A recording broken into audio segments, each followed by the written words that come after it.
Culture is a major factor affecting how people and organizations deal with disasters, and yet it is often ignored. Hundreds of millions of people live in danger zones, affected by hazards such as floods, cyclones, earthquakes, and volcanoes. For many people, their religious and other beliefs give them the psychological security needed to live with danger.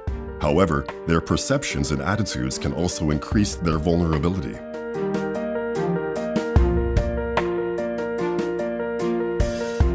Whether preparing for an earthquake or deciding to wear a seatbelt, culture can play a significant role in how people treat risks and sometimes hinder disaster prevention. A new approach is needed to help disaster organizations take culture into account. We need to assess two types of culture: that of the people who are vulnerable to disasters, people's culture, and the culture of disaster risk reduction organizations, or organizational culture.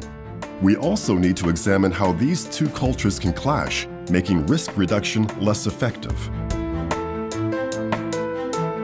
We must understand the wide variety of behaviors of people who are at risk, some of which appear to outsiders to be irrational. This means moving beyond conventional frames of reference of the disaster sector and benefiting from psychology, sociology, anthropology, public health, and behavioral economics. It also means confronting the difficult questions that these different rationalities pose for disaster preparedness.